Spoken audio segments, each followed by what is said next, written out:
I hope you're ready, guys, because today we're going spelunking. And that's not just to cover up the fact that I'm Batman to Morgan Freeman. But speaking of Batman, this movie's got one. I don't really know where I'm going with this bit. Let's just get into the review.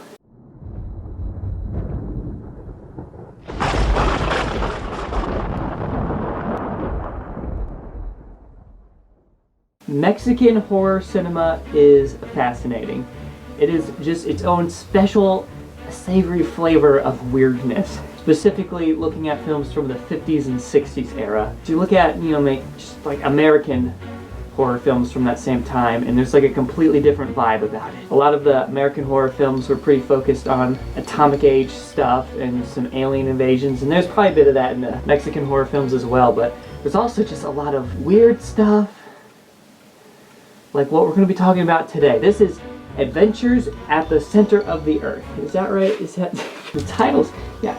Adventures at the Center of the Earth, which sounds kind of like Journey to the Center of the Earth, but it's not, so just get that out of your head. Not based on the Jules Verne novel. This is something. So the basic synopsis here is that there's like some sort of like a guided tour going on in this cave. And then this couple ends up getting attacked by a monster of some sort. We don't get a look at the monster, but there is a bit of bloodshed exposed. And the girl's boyfriend dies, but the girl lives, and they are able to get some information out of her about what happened. And I guess she ends up talking about this creature that she saw. And then an expedition is put together to go back into this cave and actually look for whatever this thing is, some sort of unknown species. And there is some very disturbing footage shown to prep everybody for this expedition, talking about prehistoric life. Because I guess we've come to the conclusion that this has something to do with whatever is in the cave. I don't know, it just seems like an excuse to show some stock footage of crappy dinosaur movies. And boy, do I mean crappy. Like, around this time we had great dinosaur movies like King Kong, Lost World. Screw that. Let's show lizards with rubber prosthetics fighting. This is stock footage that has been used and reused in countless other movies around this time, and it does not look good. And debatably, there might be some animal abuse going on in some of this. I don't really know. I'm not a fan of that. Speaking of animal abuse, this movie also does have a scene where some snakes seem to be lit on fire, and it doesn't look quite fake enough for me. It's always a bit of a bummer to see this kind of stuff in older movies. It's a shame that they thought it was just okay to do that. This is a practice that has pretty much died out now, unless you're watching some really weird underground stuff that should be like, I don't know, reported to the law or something.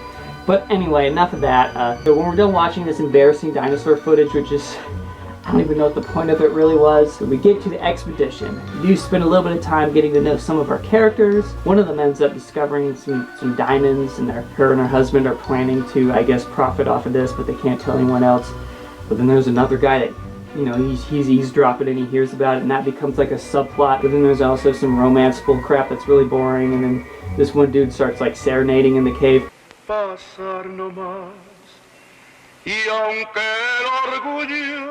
It's really weird.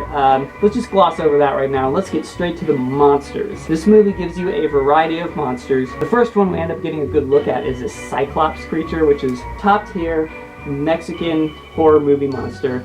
This is the kind of stuff you expect from Mexican horror cinema. It's just weird looking. The monster ends up getting a few attacks in, kills somebody, wounds some more, and then they fight back a little bit, wounding it. So it leaves a trail of blood, and they're able to follow that to wherever it lives. It's led to believe that this creature ends up bleeding out and dying, but we end up finding out that there's another monster, which I guess is like a pecking order of monsters or whatever, because it's not even like the same species, but it's the Batman. No, not like, not Batman, more like a man that's a bat, but not Man-Bat, who is also from Batman, but it's kind of like Man-Bats, but Man-Bat was a man that turned into a Man-Bat, but this is like just a thing that was born a Man-Bat. Let's try this again. So there's like a half man, half bat creature. There we go. This is of course how I justify putting this on Horror Furs. It's a decent looking creature, but they kind of do this weird thing with the makeup. For the close-up shots, it's they use a certain makeup that I guess is meant to show the facial expressions a little bit more. I'm not really sure what's going on here, but when it's like a wide shot, any shot where he's interacting with the actors, it's more of like a full face mask, and it looks completely different. Like, I thought there were two different Bat monsters at one point. It's not convincing that it's the same thing. I think the idea is that they would shoot the wide shots with a mask that would be easier to just put on and off while on the set with the other actors, and then they would have a better looking makeup for close-ups. But the problem with me is that I think that the mask actually looked better. I think they should have just used that for all of it. Just a bit of a weird choice, but either way, a decent looking monster. There's also a giant spider at some point. So yeah, this movie is basically just lit. You know, when I put this thing on, I was just kind of like bored. I was scrolling through YouTube looking for whatever crap is on there, because you can always find movies for free on YouTube. It's just usually not the best quality. But I found this one. I thought this will just be some background noise while I do something else, and then it ended up, getting my interest. I mean, one, it has some blood. It has decent monsters. For like a low-budget, cheesy movie. And it just in general has like some good scenes. Like there's also a scene where they have to like cross this river of lava, so they have to like get a rope, like a grappling hook, throw it across, and create something they can climb over. And it's decently suspenseful, I would say. Every time somebody crosses over, you're like, he's gonna fall, he's gonna fall. Basically, just has all the things that make for a great movie. Blood, monsters, river of lava. I don't think I really need to say anymore. It's perfect. Just watch the movie. Like I said, it's for free on YouTube, so what are you waiting for? I think I can get into my rating system now. Yeah, so for the gore, I did a 5 out of 10. It's not like a splatterfest, but when the monsters do attack people, there is blood. They show it like dripping out of their neck and glopping out. It's definitely on the cheesy side, but it's still cool. We'll do a 4 out of 10 for the thrills. It's not like on the edge of your seat or anything. The scene with the river of lava might be the most suspenseful aspect of the whole thing. Just 3 out of 10 on the creep out factor, because I mean, it wasn't like that unnerving. This is more of just like a cheesy fun movie. Monster gets an 8 out of 10 because we have a variety of monsters. They're all pretty cool looking. Can't quite do a full 10 out of 10 because they are on the cheesy side though. Story gets an 8 out of 10 because it's not bad, but it's also not amazing either. Basically low rent version of Journey to the Center of the Earth, I guess, but different enough. I don't know, it's fine. I get 8 out of 10. And then overall, I will do an 8 out of 10.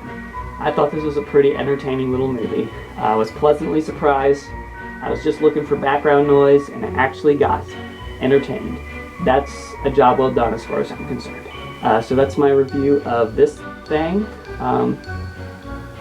I guess I should be a better YouTuber and tell you to like and comment, subscribe. I have a Twitter. I guess I'll put a link to the Twitter maybe at the bottom. It's the @CandyJackCat. I guess that'll do.